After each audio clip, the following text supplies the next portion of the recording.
You know, we used to pay firefighters by how many fires they would put out. In New York City in the 1800s, there would be competing fire brigades where they would rush to the fire hydrant, and if they were the first one there, they would get the fire money from the insurance companies to put out the fire. Eventually, we got smarter. We realized that we don't want just to pay for fires. We want to pay for what we want. Fire prevention, less fires. We're seeing a similar shift in healthcare delivery, where we're starting to see how we can become experts in a shift towards health.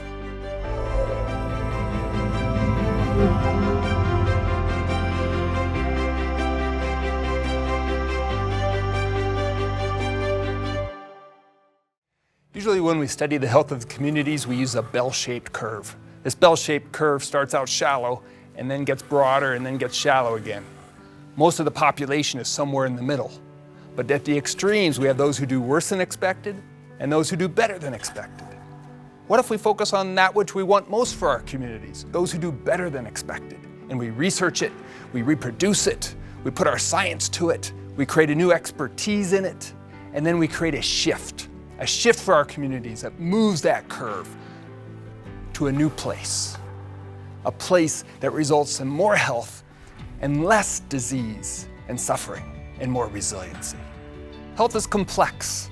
It's complex because we're unique human beings, with each of us having a story that's filled with emotions, fear, culture, belief. It's complex, but we have a simple mathematical equation to help us really understand how we can work through that complexity towards whole health. We first start with us, with you, with me. What do you want your health for? What are your health goals? What's your mission towards health?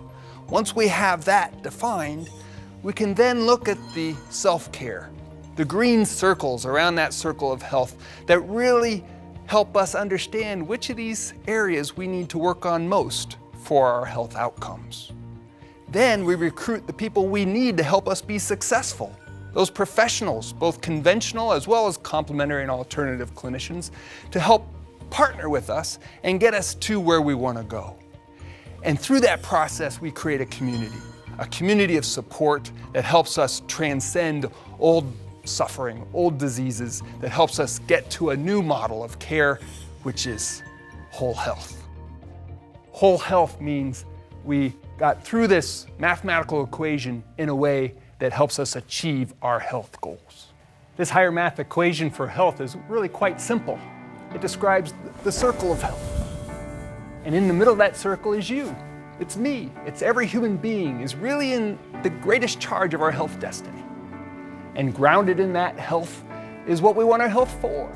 It's this mindful awareness. Mindful awareness means being in the present moment, on purpose, without judgment. Only you know what that is. But once you can tell us what you want your health for, we can then bring in the masses, the professionals, the experts to help you achieve it. Work in your body. We have yet to find the disease that movement and exercise isn't good for. It's pretty much good for everything. Surroundings. Not only our physical surroundings, but also our emotional surroundings. We can't be healthy unless we live in a healthy environment. So we gotta eat good food. We have to have good drinking water. We have to be able to breathe good air. But also we have to have a safe home. We have to have a sense of comfort in our own skin, our surroundings, both physical and environmental. Personal development. Do we have the resources to pursue our own growth, our own education, so we can increase the sense of control over our environment? Food and drink. Walter Willett out of Harvard, one of the most published physicians in nutrition, has stated that if all we do is improve our nutritional intake, we will reduce the incidence of chronic disease by up to 65%. Recharge. We all need a good circadian rhythm where we sleep well and we're awake well, that we have that good night and day shift, because if we don't sleep well, we won't have the energy that we need throughout the day to be healthy, to go for a run, to play with our kids, to cook good food.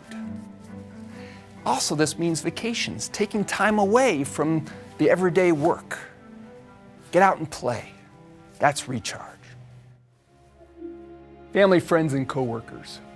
Who do you have around you? If all we can do is surround ourselves by people we love and who love us, that's really good for our health. Spirit and soul. What gives your life meaning and purpose? Pursuing things that give our life meaning and purpose help motivate us towards behaviors that this circle of health is all about. It drives the engine. The power of the mind. Mark Twain, a man of many quotes, said, "I'm an old man and I've lived a great many troubles, and some of them actually happened." That so often our chaos is self-created. How can we recognize that? Learn how to be mindful. Drop into the present moment and get out of the clutter and see things as they truly are. How can we see things as healthy instead of stressful? That's a shift. The power of the circle of health can be seen through epigenetics. Epigenetics means what happens around our genes. Whether we eat good foods, whether we exercise and move, whether we forgive someone who hurt us, all these things can influence whether our genes produce a healthy protein or a diseased protein. All honeybees are genetically identical, but the hive picks out which baby bees are going to be the queen bee, and they bathe these queen bees in this royal jelly. And she grows 20% larger than the worker bees, and she lives 20% longer than the other worker bees. The environment that we create for all of us, for ourselves, through the circle of health, can actually influence our health. So this epigenetic model needs to be driven by something. And one of the main VA strategic initiatives is to shift the whole healthcare within the VA to one that's personalized, proactive, and patient-driven. It took me a while to remember those three, but this helped me simplify it. Personalized. Everybody has a story. What's your unique story? How can we facilitate and activate your self-healing mechanisms? You guide the team of care. You guide what you need for your health outcomes. And then we'll all come together to help you achieve it, but the patient is the driver. So the old way of seeing disease from the 1900s was this find it, fix it model, which worked quite well when we can fix a problem. But most of the conditions we see now are hard to fix. They need to be addressed in a different way that honors complexity, that honors those self-care green circles in the circle of health. Once we understand that, we can simplify this complexity and understand that health unites and disease segregates.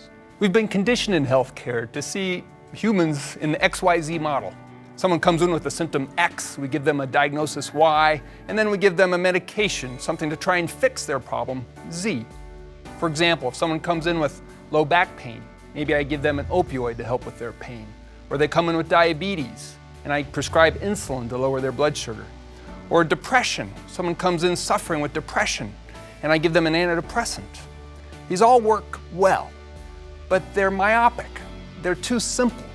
Every human being has a complex story that if we take time to listen and understand their unique needs for health, hopefully in the end, we'll have more resiliency, more health, and less need for that XYZ model. And we can only do that through a personalized, proactive, patient-driven model. So a fun study to show how we've been conditioned to the point where often we see life not as it truly is, but as we are, is a study done in California where they took 8 sane people. There was 4 psychologists, a psychiatrist, a pediatrician, a painter, and this was 1973 when this study was done, a homemaker. They had them go to 8 different psychiatric hospitals in California, each with the presenting complaint of, "I'm hearing thuds." After they were admitted to the hospital, they then acted as sane as they possibly could. The researchers wanted to know what diagnoses they would be given and how long they'd have to stay in the hospital. They were all given the diagnosis of schizophrenia in remission. If I was one of the physicians at one of these hospitals, I would have done the same thing. I was conditioned to see them as a disease. It was the other schizophrenics who were able to make the authentic diagnosis. They said, "We don't think you should be here. You're not like the rest of us." The average length of stay that these 8 sane people had to be in the hospital, 19 days. One of these poor souls was in there for 52 days. We get conditioned to see things as we are, how we've been trained. And now's our opportunity to retrain our conditioning to see what's right with people instead of just what's wrong with them. The one question that moves this whole process towards health is a difficult one, but a really powerful one. What do you want your health for? That's going to be different for every human being because we all have our own personal story. We all have our own definition of what gives us meaning and purpose. For some, it might be to walk our daughter down the aisle when she gets married. Another might be to climb a mountain. Another might be to play with our grandkids. Once we know what the patient wants their health for, then we can help them get there. We can recruit the most appropriate professional resources to help them achieve their health goal, because their success is our success. There's overwhelmingly positive evidence to show that the healthy behaviors that are depicted in the circle of health can actually influence the telomeres. The telomeres are these narrow areas on the end of each chromosome. The longer these telomeres, the longer the life of our cells. The research has shown that if we invest our energy in healthy food, healthy mind-body connection, healthy sleep, healthy activity, we can actually lengthen these telomeres, and we lengthen our lifespan. And hopefully, this has an effect on our whole health. So our goal with whole health is to shorten the time between our health span and our lifespan. If this is our lifespan, we want as much of this to be our health span as possible. Whereas if we have this much of our health span in 30 to 40 years with disease and suffering and poor quality of life where we're not able to reach our health goals, that's a long time between our health span and our lifespan. What we want to do is compress the gap. So we shrink that time between our health span and our lifespan so we can do the things that we love to the day we die and then we die. But if we can live life to the fullest, working towards our health goals together, that's what we want. Let's return to the circle of health. This is a powerful circle. If we can invest in these healthy lifestyle behaviors, it'll have an epigenetic influence on our genome. It can actually influence whether our body produces healthy or diseased proteins. We want healthy ones. Just like we did with firefighters. We started to pay for what we wanted. We started to create a shift towards creating a new excellence in fire prevention. We're having that same shift now in healthcare. We're creating this new expertise in keeping people healthy, happy, and out of the hospital and resilient. That's fun, it's exciting, and together we can do this.